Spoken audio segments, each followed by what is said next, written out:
ધોરણ 7 વિષય ગુજરાતી સ્વાધ્યાય પોથી પાઠ 6 અવિરામ યુદ્ધ, જેના લેખક છે ગૌરીશંકર ગોવર્ધનરામ જોશી. ધૂમકેતુ. પ્રશ્ન 1. નીચેના દરેક પ્રશ્નના ઉત્તર માટે આપેલા વિકલ્પોમાંથી સાચો વિકલ્પ શોધીને તેનો ક્રમ અક્ષર પ્રશ્નની સામે આપેલા બોક્સમાં લખો. 1. દરિયાનું પાણી ખડક સાથે પછડાઈ ઊંચે ઉડી સેના જેવું બનીને બીજી ક્ષણમાં નીચે પડતું હતું. જવાબ છે બી, રજકણ. 2. મોજા ઉછળી ઉછળીને ખડકમાં પછડાઈને કેવા અવાજ સાથે ધસારાબંધ પાછા દોડતા હતા. જવાબ છે સી, ધૂબ. 3. લેખકને હંમેશા શાનો શોખ હતો. જવાબ છે ડી, દરિયા કિનારે ફરવાનો. 4. આકાશ પાતાળ વિંધી નાખતા પવનના એક ઝપાટે કોને જુદા કરી દીધા. જવાબ છે એ, હોડી અને માણસને. 5. દરિયો શું હોય તેમ આનંદભેર છોકરો તેમાં ચાલ્યો ગયો. જવાબ છે બી, રમતનું મેદાન. 6. શું શ્રમ ભરેલું જીવન અને રણ મેદાન જ ખાલી જગ્યા આપતા હશે. જવાબ છે ડી, નિર્ભયતા. 7. લેખકના વિચાર મુજબ નિર્ભયતાથી શું ઘડાતું હશે.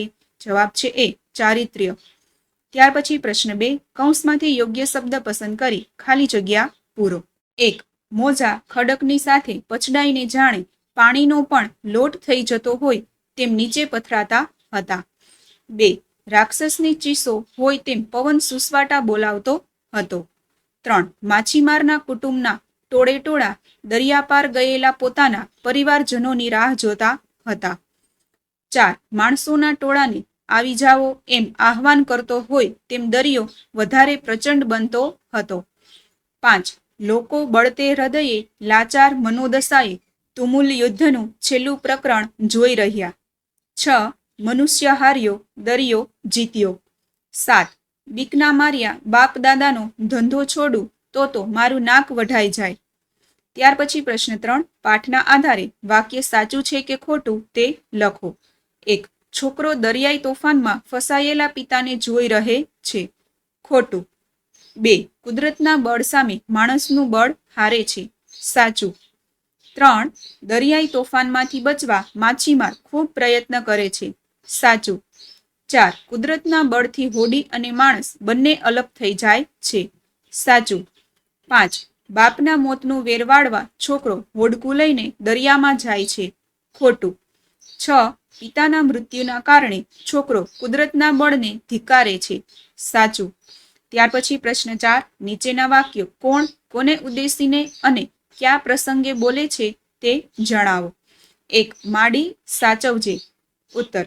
છોકરો તેની માને કહે છે કે જ્યારે તે છોકરો બાપ દાદાનો ધંધો આગળ વધારવા હોડકામાં બેસી દરિયામાં જાય છે. 2. કેમ દોસ્ત, ઓળખાણ પડે કે. ઉત્તર. લેખક છોકરાને કહે છે કે જ્યારે તે દરિયામાં જવા પોતાનું હોડકું તૈયાર કરી રહ્યો હોય છે. 3. લ્યો રામ રામ, સાંજે ફરવા આવશો કે. ઉત્તર. છોકરો લેખકને કહે છે કે જ્યારે તે ઝપાટાબંધ ચપળતાથી હોડકામાં બેસી દરિયામાં જાય છે. 4. વેલું મોડું સૌને મરવાનું છે ને. ઉત્તર. છોકરાની માં લેખકને કહે છે કે જ્યારે તેનો દીકરો હોડીમાં બેસી દરિયો ખેડવા આનંદભેર ચાલ્યો જાય છે. ત્યાર પછી પ્રશ્ન 5. નીચેના પ્રશ્નોના ઉત્તર એક એક વાક્યમાં લખો. 1. દેવ દાનવ યુદ્ધ જેવો દરિયાના પ્રચંડ મોજાનો અવાજ શાને લીધે વધારે ભયંકર બનતો હતો. ઉત્તર.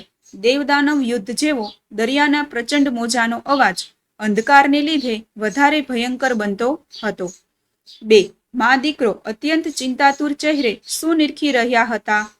ઉત્તર. મા દીકરો બંને અત્યંત ચિંતાતુર ચહેરે એકી ટસે માણસનું અને કુદરતનું તુમુલ યુદ્ધ નિરખી રહ્યા હતા. 3. દરિયો પોતાના પ્રચંડ અવાજથી શું દાબી દેવા વધારે ભયંકર બનતો ગયો. ઉત્તર. મા દીકરાનું હૈયું ફાટે તેવું કરુણ આક્રંદ પોતાના અવાજથી દાબી દેવા દરિયો વધારે ભયંકર બનતો ગયો. 4. શું જોઈને કદાચ દરિયાને પણ શરમ આવી હશે. ઉત્તર. દરિયાની પ્રચંડતાને પણ કશું નહીં ગણનાર આવડો નાનો છોકરો નીકળ્યો. આ જોઈને કદાચ દરિયાને પણ શરમ આવી હશે. 5. લેખક છોકરાને 1 વર્ષ પછી મળ્યા ત્યારે તે શું કરી રહ્યો હતો. ઉત્તર. લેખક છોકરાને 1 વર્ષ પછી મળ્યા ત્યારે તે પોતાનું હોડકું તૈયાર કરીને દરિયામાં જવાની તૈયારી કરી રહ્યો હતો. 6. છોકરાએ હોડી કેમ તૈયાર કરી હશે? ઉત્તર, છોકરાએ તેના બાપ દાદાના ધંધાને ટકાવવા ને આગળ વધારવાના ઈરાદાથી હોડી તૈયાર કરી હશે. 7. ઘર તરફ પાછા ફરતી વખતે માએ લેખકને શું કહ્યું? ઉત્તર, ઘર તરફ પાછા ફરતી વખતે માએ લેખકને કહ્યું, અમારો તો સાબ ધંધો, એમ બીક રાખીએ કાંઈ પોહાય? અમે દરિયાના દીકરા, દરિયો અમારો બાપ, વેલું મોડું સૌને મરવાનું છે ને? ત્યાર પછી પ્રશ્ન 6. નીચેના પ્રશ્નોના ઉત્તર 2-3 વાક્યોમાં લખો. 1. છોકરો આવી આવી કહીને કૂદવા લાગ્યો ત્યારે લેખકે દરિયા ઉપર દ્રષ્ટિ કરી તો તેમને શું દેખાયું? ઉત્તર, છોકરો આવી આવી કહીને કૂદવા લાગ્યો. લેખકે દરિયા ઉપર દ્રષ્ટિ કરી તો દૂર દૂર ઝાંખા અંધકારમાં એક નાની સરખી હોડકી હિમાલય જેવડા મોજા ઉપર ચડીને નીચે પછડાતી અને પવનના ઝપાટાથી હાલક ડોલક થતી નજરે ચડી. 2. મા દીકરો અત્યંત ચિંતાતુર બની ગયા. કારણ આપો. ઉત્તર, છોકરાના પિતાની હોડી દરિયાના ભયંકર તોફાનમાં ફસાઈ હતી. તેમની નાની સરખી હોડી હિમાલય જેવડા મોજા ઉપર ચડીને નીચે પછડાતી અને પવનના ઝપાટાથી હાલક ડોલક થતી નજરે પડી.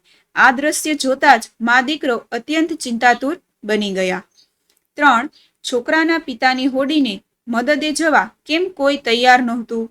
ઉત્તર, હોડી ઘણી દૂર હતી. પવનનો ઝપાટો ખૂબ આકરો હતો. દરિયાનો વેગ અને એના સુસવાટા ભયાનક હતા. તેથી દરિયા કિનારે જામેલી માણસોની ઠઠમાંથી કોઈ છોકરાના પિતાની હોડીને મદદે જવા તૈયાર નહોતું. 4. દરિયા કિનારે ભેગા થયેલા લોકો કેમ તદ્દન શાંત બની ગયા? ઉત્તર, પવનના એક ઝપાટે હોડીને અને માણસને જુદા કરી દીધા. પછી તરત બીજા એક પ્રચંડ મોજાએ તે બંનેને દૂર દૂર ફેંકી દીધા. આ જોઈ તેઓ સમજી ગયા કે દરિયો ભોગ લેશે જ. આથી દરિયા કિનારે ભેગા થયેલા લોકો તદ્દન શાંત બની ગયા. ત્યાર પછી પ્રશ્ન 7. નીચેના પ્રશ્નોના ઉત્તર 4-5 વાક્યોમાં લખો. 1. એક વર્ષ પછી લેખકની નજર પેલા છોકરા પર પડી ત્યારે તેમને શું યાદ આવ્યું? ઉત્તર, એક વર્ષ પછી લેખકની નજર પેલા છોકરા પર પડી ત્યારે 1 વર્ષ અગાઉ તેણે કરેલું આક્રંદ, મારેલા પછાડા ને દોડી દોડીને જાણે દરિયા વચ્ચેથી હડી કાઢીને બાપને મળવા જાઉં એવી એણે બતાવેલી ઘેલછા તે દિવસે છોકરો એવું રડ્યો હતો કે જો દરિયો પથરાનો હોત તોય પીગળી જાત. મને હડી કાઢવા દ્યો, હું દોડીને મારા બાપને બચાવી લાવું. મને હડી કાઢવા દ્યો. એ જ એની ધૂન હતી. આ બધા દ્રશ્યો લેખકની નજર આગળ તરી આવ્યા. 2. પોતાના બાપ દાદાનો ધંધો ચાલુ રાખવા અંગેના છોકરાના વિચારો જણાવો. ઉત્તર, છોકરો પોતાના બાપ દાદાનો ધંધો ચાલુ રાખવા અંગે વિચારે છે કે તેને ભગવાને આ ધંધો સોંપ્યો છે. બીજો ધંધો સારો આવડતો હોય તો ભલે, નહીં તો બીકના માર્યા બાપ દાદાનો ધંધો છોડવાથી તેનું નાક વઢાઈ જાય. જેમ દરિયાને તોફાન કરતા આવડે છે તેમ ભગવાનને બચાવતા પણ આવડે છે. તેના પિતા દાદા વગેરે દરિયામાં જ મર્યા. તેથી તેનું પણ જે થવાનું હોય તે થાય, પણ તે દરિયામાં જવાથી પાછો પડે તો તેની માનું નામ લાજે. ત્યાર પછી પ્રશ્ન 8. નીચેના પ્રશ્નોના ઉત્તર તમારી નોટબુકમાં લખો. 1. છોકરાનો આનંદ કેમ લાંબો સમય ટક્યો નહીં? ઉત્તર, છોકરો અને તેની માં સાંજે દરિયા કિનારે તેના પિતાની હોડી લઈને પરત આવવાની રાહ જોઈને ઊભા હતા. તેમણે દૂર દૂર ઝાંખા અંધકારમાં તેમની નાની હોડી હિમાલય જેવડા મોજામાં અને પવનના ઝપાટાથી હાલક ડોલક થતી નજરે પડી. આ જોઈ છોકરો આનંદિત થઈ કૂદવા લાગ્યો, પરંતુ હોડી ખૂબ દૂર હતી. પવનનો ઝપાટો એટલો આકરો હતો, દરિયાનો વેગ એટલો ભયંકર હતો. ધીરે ધીરે વધારે ને વધારે પ્રચંડ બનતો હતો. હોડીની એક ઉપર બીજી પછડાટ ને તરત ત્રીજી, એમ એક પછી એક પરંપરા ચાલીને પવનના એક ઝપાટે હોડીને અને તેના પિતાને જુદા કરી દીધા. અને આ જોઈને છોકરાનો આનંદ જતો રહ્યો. ત્યાર પછી 2. પાઠના આધારે તોફાની દરિયા વિશે 6-7 વાક્યો લખો. ઉત્તર, દરિયાના મેલા ડહોળા પાણીના ડુંગર જેવડા મોજા ઉપરા ઉપરી આવે છે અને ખડક પર પછડાય છે.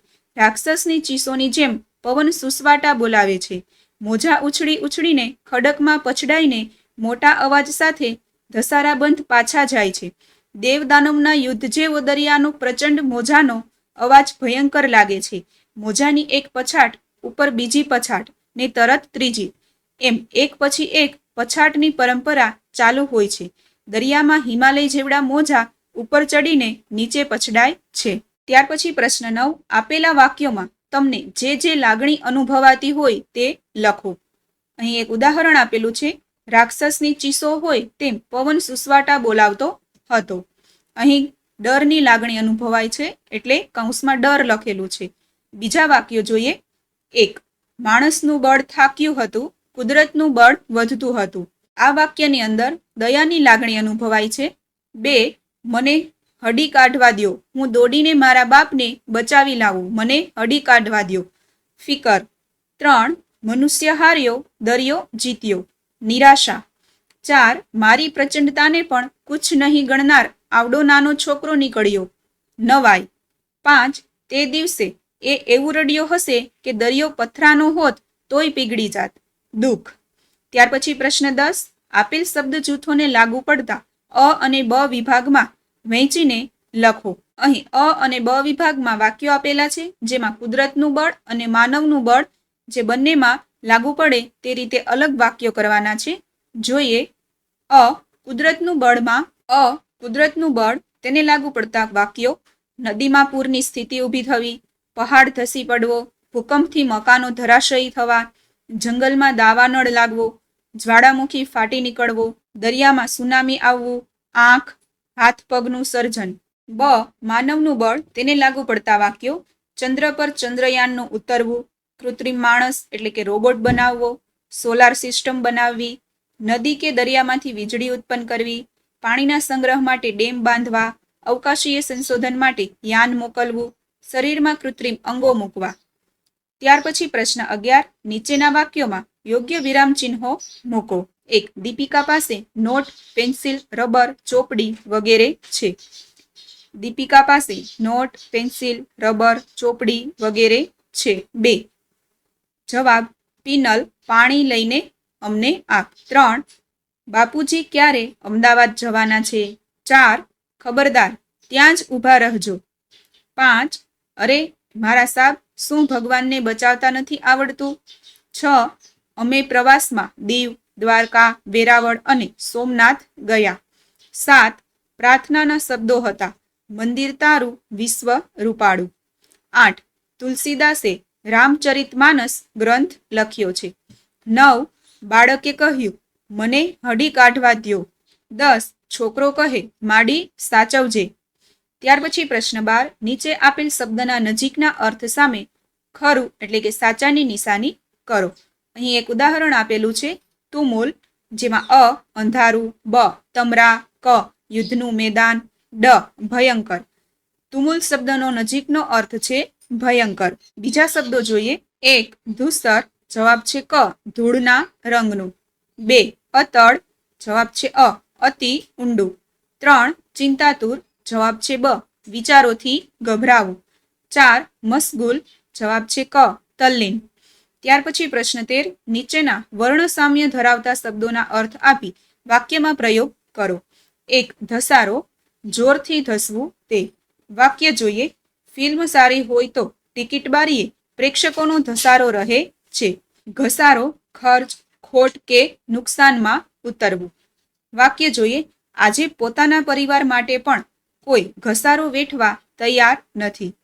ત્યાર પછી 2. સાંભળવું, શ્રવણ કરવું કે ધ્યાન પર લેવું. વાક્ય જોઈએ. રેખા હવે એની મમ્મીની વાત ધ્યાનથી સાંભળે છે. સાંભળવું, યાદ આવવું. વાક્ય જોઈએ. આજે મને મારા પપ્પા સાંભળી આવ્યા છે. ત્યાર પછી પ્રશ્ન 14. નીચેના શબ્દોની જોડણી સુધારીને લખો. 1. યુદ્ધ. 2. દરિયો. 3. સ્ત્રી. 4. કુટુંબ. 5. દ્રષ્ટિ. 6. બૂમાબૂમ. 7. મશગુલ. 8. ઝપાટાબંધ. 9. નિર્ભયતા. 10. ચારિત્ર્ય. ત્યાર પછી પ્રશ્ન 15. નીચેના શબ્દોના બે સમાનાર્થી શબ્દો લખો. 1. અવાજ, ધ્વનિ, સાદ. 2. પ્રચંડ, વિરાટ, કદાવર. 3. મોજું, તરંગ, લહેર. 4. સહજ, કુદરતી, સ્વાભાવિક. 5. હડી, દોટ, દોડધામ. 6. બીક, ભય, દહેશત. 7. પાણી, જળ, નીર. 8. દરિયો, સાગર, ઉદથી. ત્યાર પછી પ્રશ્ન 16, નીચેના શબ્દોના વિરુદ્ધાર્થી શબ્દો લખો. 1. ઊંડું, જેનો વિરુદ્ધાર્થી શબ્દ છે છીછરું. 2. જય, પરાજય. 3. અંધકાર, અજવાસ. 4. ઊંધું, સીધું. 5. રુદ્ર, શાંત. 6. મુશ્કેલ, સરળ. 7. ડૂબવું, તરવું. 8. જીતવું, હારવું. 9. શરમાળ, બેશરમ. 10. હસવું, રડવું. ત્યાર પછી પ્રશ્ન 17, નીચેના શબ્દ સમૂહ માટે એક શબ્દ લખો. 1. ઊંચેથી એકદમ નીચે અફડાવું તે, પછાટ. 2. પાણીનો તરંગ, મોજું. 3. ધૂળના રંગનું, ધૂસર. ત્યાર પછી પ્રશ્ન 18, નીચેના રૂઢિપ્રયોગના અર્થ આપી વાક્યમાં પ્રયોગ કરો. 1. આકાશ પાતળ, વિંધવા. કરવામાં કાંઈ બાકી ના રાખવું. વાક્ય જોઈએ. ભાગી ગયેલા ચોરને પકડવામાં પોલીસે આકાશ પાતાળ વીંધી નાખ્યા. 2. રામ રામ કરવા, મેળાપ કે વિદાય વખતનો બોલ. વાક્ય, સ્ટેશન ઉપર ગાડી ઉપડતા ઘણા સ્નેહીજનો રામ રામ કરતા જોવા મળે છે. ત્યાર પછી પ્રશ્ન 19, આપેલા વાક્યોમાંથી રૂઢિપ્રયોગનો અર્થ શોધીને લખો અને નવું વાક્ય બનાવો. અહીં ઉદાહરણ આપેલું છે, હડી કાઢવી એટલે કે દોટ મૂકવી. વાક્ય જોઈએ. શિવાંશ વાછરડાનો જીવ બચાવવા દોટ મૂકે છે. નવું વાક્ય, પિતાને બચાવવા દીકરાએ હડી કાઢી. 1. મીટ માંડવી, એકી નજરે જોઈ રહેવું. વાક્ય, મા દીકરો પિતાના સંઘર્ષને એકી નજરે જોઈ રહ્યા હતા. નવું વાક્ય જોઈએ. પિતાની તબિયત અચાનક બગડતા મીના એમ્બ્યુલન્સ આવવાના રસ્તા તરફ મીટ માંડી રહી હતી. 2. ઠઠ જામવી એટલે કે ભીડ જામવી. વાક્ય, ગિરનારની લીલી પરિક્રમા કરવા શ્રદ્ધાળુઓ એકઠા થયા. નવું વાક્ય જોઈએ. ભાદરવી પૂનમે અંબાજી શક્તિપીઠમાં માતાજીના દર્શનાર્થે ઠઠ જામે છે. 3. આહ્વાન કરવું એટલે કે પડકાર ફેંકવો. વાક્ય, ગાંધીજીએ અહિંસાના શસ્ત્રથી અંગ્રેજોને પડકાર ફેંક્યો. નવું વાક્ય, લક્ષ્મણે ગુફામાં છુપાયેલા મેઘનાદને યુદ્ધ માટે આહ્વાન કર્યું. 4. નાક વઢાઈ જવું એટલે કે આબરૂ જવી. વાક્ય જોઈએ. અભિમન્યુ જેવા નવલોહિયાથી હાર્યા એથી કૌરવ યોદ્ધાઓની આબરૂ ગઈ. નવું વાક્ય, હીરાના વેપારીને ત્યાં થયેલી ચોરીમાં શાંતા કાકીનો દીકરો પકડાતા તેમનું નાક વઢાઈ ગયું. પ્રવૃત્તિઓ જોઈએ. 1. નીચેનાની ચર્ચા કરો. ઉત્તર તમારી નોટબુકમાં લખી રજૂ કરો. 1. ક્યારે દરિયો મજાનો ને ક્યારે ડરામણો. 2. જો તમને દરિયા કિનારે જવા મળે તો. આ બંને પ્રશ્નના જવાબ વિદ્યાર્થી મિત્રો તમારે જૂથમાં સાથે કાર્ય કરીને લખવાના છે. ત્યાર પછી પ્રશ્ન 2, નીચેના વિરામ ચિહ્નો આવતા હોય તેવા બે વાક્યો તમારા પાઠ્યપુસ્તકમાંથી શોધીને લખો. પ્રશ્નાર્થ ચિહ્નનું વાક્ય. 1. ત્યાં તો તું પાછો એને એ ધંધો લઈને બેઠો. 2. જાત્રામાં આગળ બીજું શું જોવાનું આવશે. ઉદ્ગાર ચિહ્નનું વાક્ય. 1. હું આગળ વધ્યો કેમ દોસ્ત. 2. જીવનના છેલ્લા શ્વાસ સુધી દિવાળી બહેન ગિરનારને ખોળે જ રહ્યા. અવતરણ ચિહ્નનું વાક્ય. 1. સોના વાટકડી રે કેસર ઘોડિયા વાલમિયા જેવા લોકગીતો નહીં સાંભળ્યા હોય. 2. સોનલ બહેન ભાભી ટહુક્યા. ત્યાર પછી અલ્પવિરામનું વાક્ય. 1. શ્યામ વર્ણ શરીર, કપાળમાં મોટો લાલ ચાંદલો, પ્રમાણમાં મોટા ચશ્મા, સાડીના પાલવથી સદાય ઢંકાયેલું મસ્તક. 2. બટાકો રીંગણ સાથે, દૂધી સાથે, કારેલા, સક્કરિયા, ટમેટા ને વટાણા સાથે મિક્સ થઈ જાય છે.